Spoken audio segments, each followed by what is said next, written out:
Welcome to week 1 of the season. Let's take a look at this week's SEL skill. We're looking at relationship skills, learning names, and making friends. Some tips we have is to encourage players to use each other's names in every game.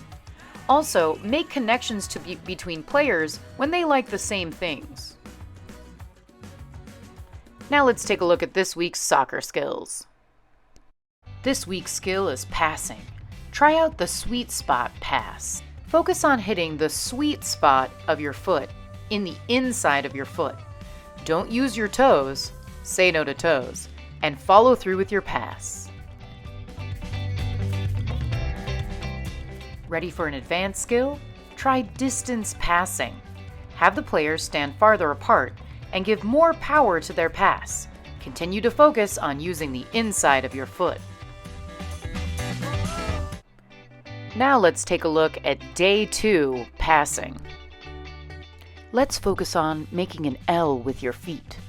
Plant your non-kicking foot next to the ball with its toes pointed where you want the ball to go. Lock your kicking foot's ankle so it's pointed and makes an L shape when lined up at the heel of your non-kicking foot. Then complete your sweet spot pass. Ready for a challenge? Try 1-touch and 2-touch passing. 2-touch passing, 1 touch is trapping the ball and the second is passing. With 1-touch passing, the ball is still moving when you kick it. Now let's take a look at this week's game. In day 1, your warm-up is favorites, unopposed game is pass the conversation, and the opposed game is gates, ending with your 25-minute scrimmage.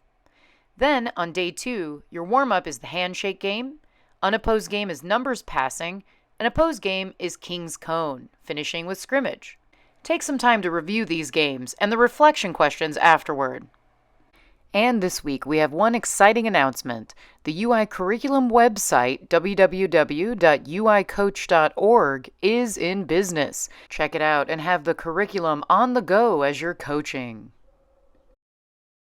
And finally, after you've reviewed the curriculum, fill out this week's Google form to check your understanding and receive your planning pay. Program managers will input your hours after they've reviewed the responses. It's time to play and have fun.